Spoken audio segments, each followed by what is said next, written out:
অঝরে ঝরছে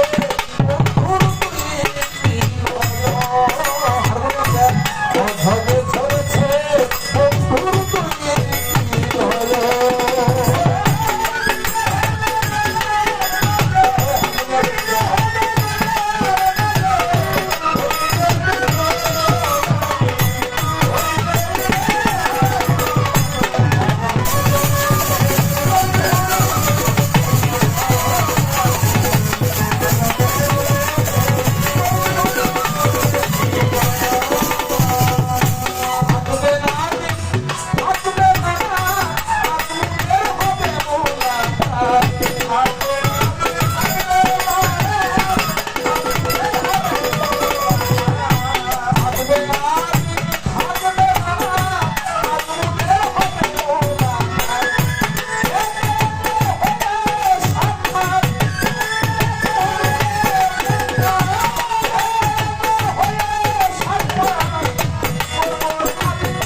আল্লাহকে বারবার প্রশ্ন করে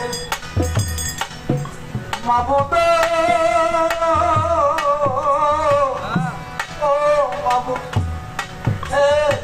জগতের প্রতিপালক। তুমি কও এই মোহাম্মদ তোমার কি হয়? একে সারা বিশ্ব জগৎ সারা বিশ্ব জগৎ তো তোমার নামের পাগল। তুমি আবার এই নাম কইবে না, কে কি হয়?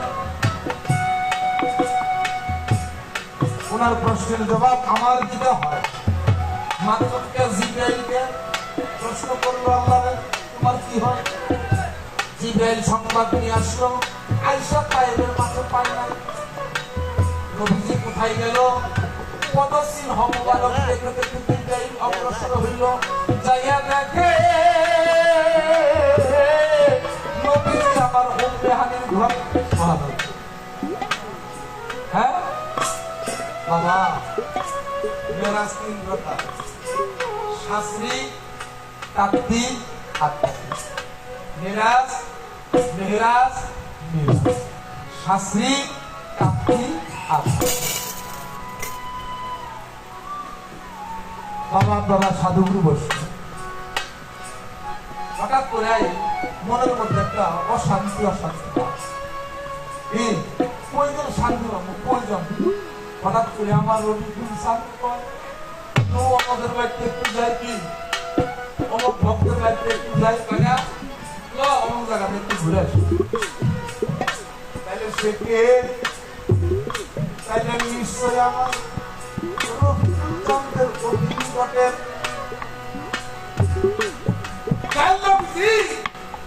ওই টাইম থেকে হাঁটতে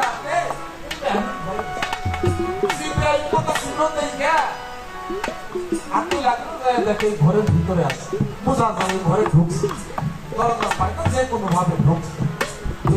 দেখে চাদর দিয়া ঢাকা, কে যেন শুয়ে আছে। এক পাশে গেল পায়ের পাশ, দেখল পাও চারটে। কিরে নবীজি রে, মেরাজে যাওয়ার দিকে আসলাম, আল্লাহ বলে দিল নবীজি ঘরে বোঝা যায়, কিন্তু পাও তো চারটা, তাহলে মানুষ দুজন হবে না, হবে না, হবে না। আবার মাথার কাছে আইসা তো মাথায় একটা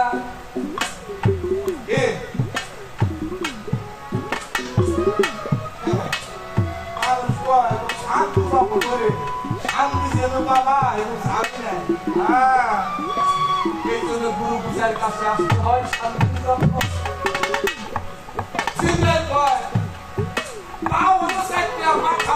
ঘটনা কি? মায়ের কাছে গেলে বোঝা যায় মানুষ দুইজন, মাথার কাছে আসতে বোঝা যায় মানুষ একজন। ঘটনা কি বুঝছেন?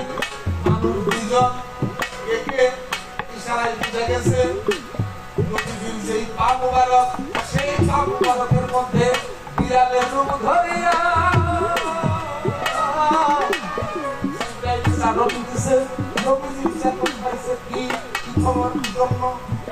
ওই সময় আসসালামু আলাইকা ইয়া রাসূলুল্লাহ, হুজুর আল্লাহ ডাকছে আপনার মেরাজের জন্য,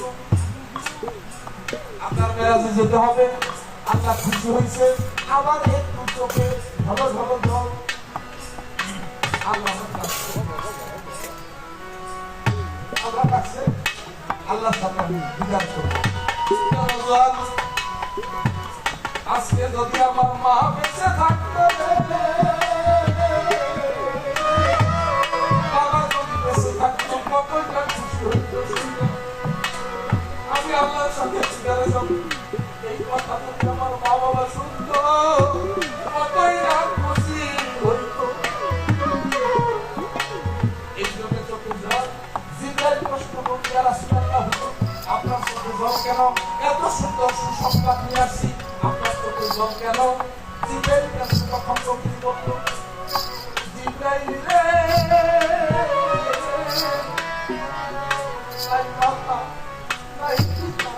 নাই রে জোগার ভাই, এই সুসংবাদ এবার আমি কার কাছে জানাই?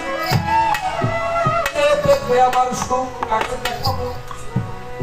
কথা হলো অনেক, ছোট করে আঁকবো। জিব্রাইল নবীজি প্রস্তুত নিল, ঠিক আছে চলো যাই। জিব্রাইল বলল, হুজুর গো,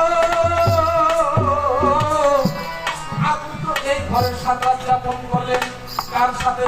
উম্মে হানির সাথে। উম্মে হানি একটা বেদনা নারী, তার বিয়ে হয় নাই, একজন অবিবাহিত নারীর সাথে আপনি সারা রাত যাপন করলেন। যদি আপনার ওযু গোসলের প্রয়োজন হয় তাহলে একটু পানি এনে দেন, আপনি ওযু গোসল করে ওই পবিত্র মেরাজে চলে যান। আমার নবী আবারও মুখে হাসি দিল, হাসি দিয়ে জিজ্ঞাসা করে, জিব্রাইল ঠিক আছে, তোমার ভাবনা ঠিক, আমার হয়তো ওযু গোসলের প্রয়োজন হতে পারে, এনে দাও পানি নিয়ে আসো। জিব্রাইল জানে আচ্ছা এই বাড়িতে একটা মানুষ জানে না কোথায় পানি আছে, জানে না?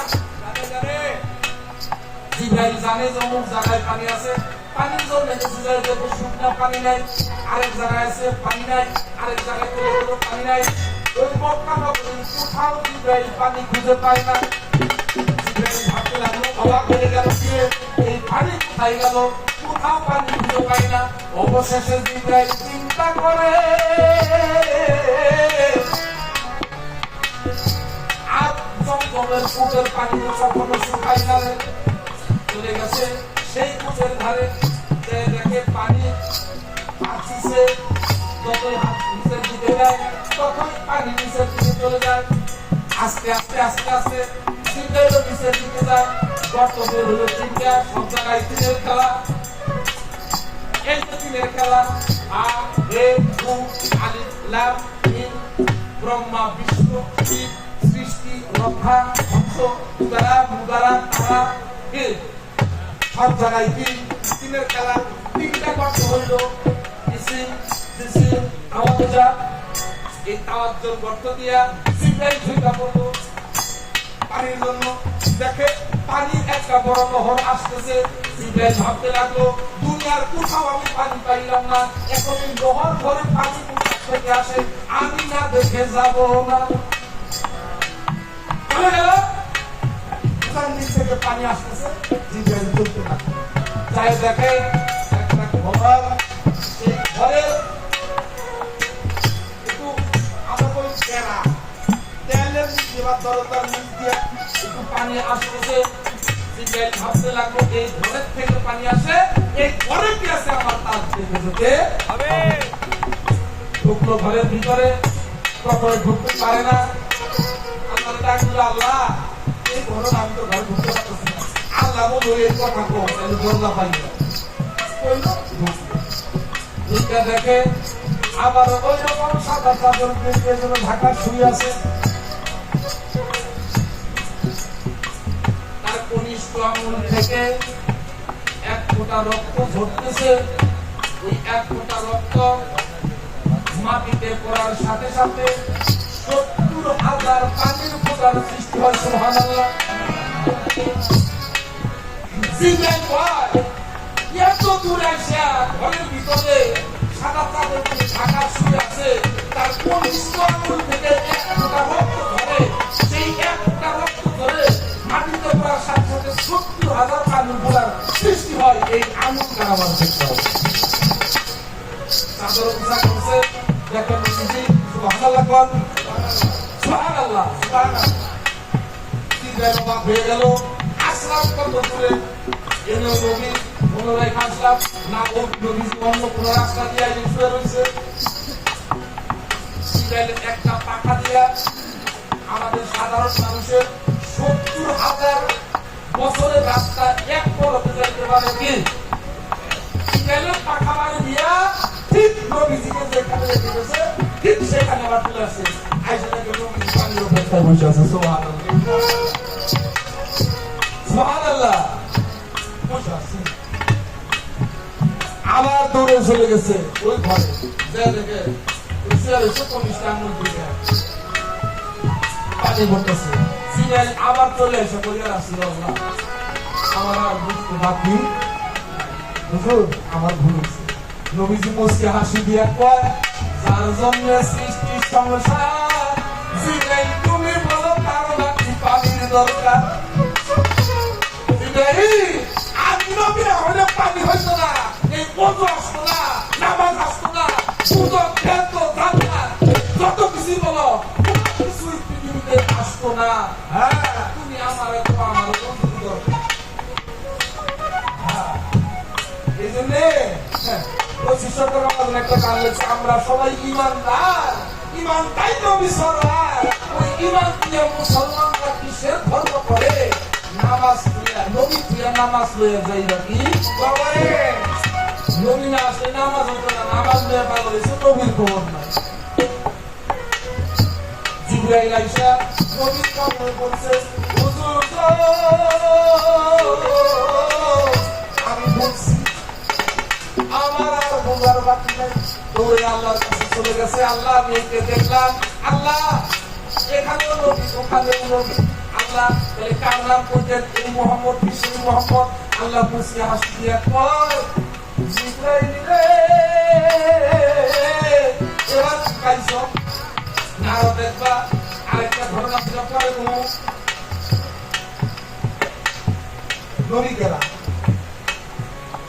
জিবরাইলকে আল্লাহ বলবো, জিবরাইল তুমি আমার কাছে জিজ্ঞাসা যে মোহাম্মদ তোমার কি হয়? কেনা দেখছো মোহাম্মদ তোমার কি হয়? প্রশ্ন করছে মাধ্যমকে, জিবরাইলের নাম লেখা, জিবরাইল জিজ্ঞাসা বারবার। এই জন্য নবীকে এটা বোঝানোর জন্য জিবরাইলের দিয়ে সংবাদটা পাচ্ছে। আল্লাহ বললো হইতে পারছে, বাস জবাব শেষ করলাম। এবার ওনার কাছে ছোট্ট একটা কথা আমি মনে করবো, তা আমি জানি না। আপনি আমার যে তো ছাড়বেন না, তাহলে আমি আমার ধর্মটা আপনি দূরে থাকবেন, দূরে থেকে গুলি করলে কি কাছে যেয়ে করবো না দূরে থেকে? হ্যাঁ, সেখানে ভালো থাকলে আমি আপনার কাছে একটা কথা জিজ্ঞাসা করবো। নবী কোন ভাবে আসছে গেছে এটা সবাই জানে। আজান দেয় নাকি কোন?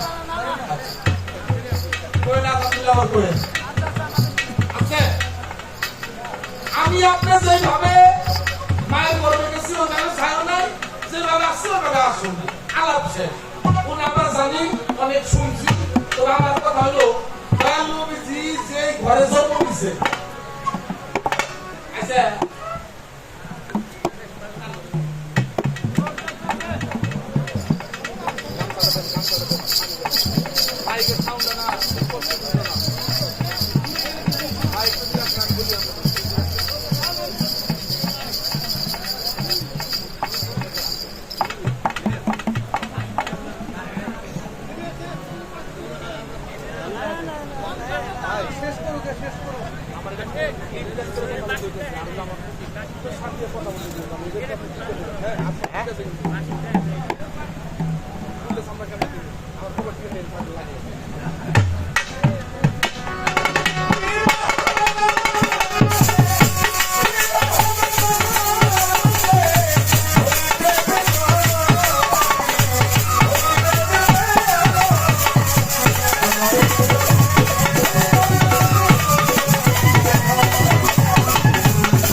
আসতে বাজাইও।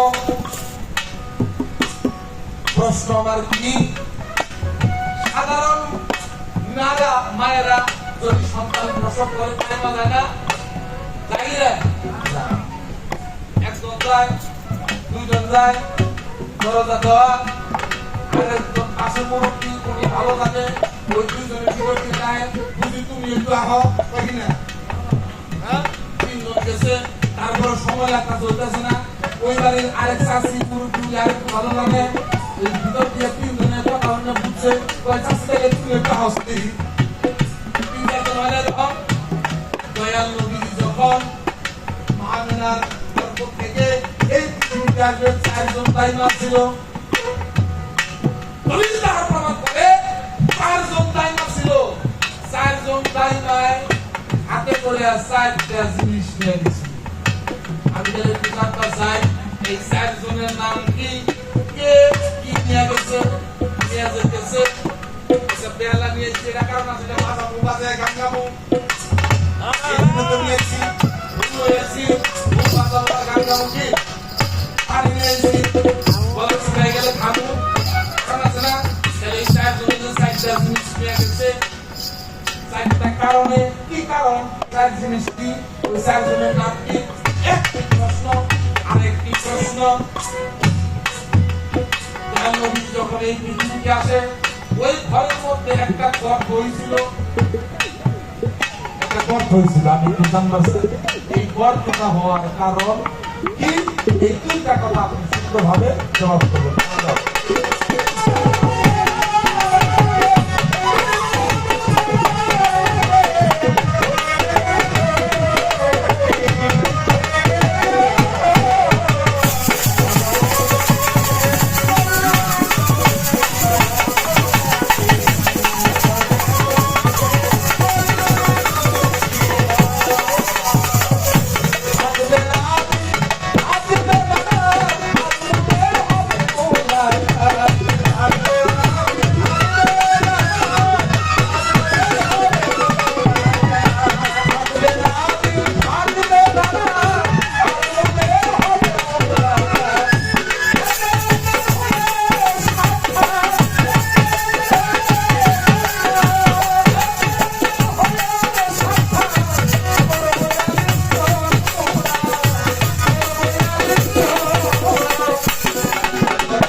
গান তো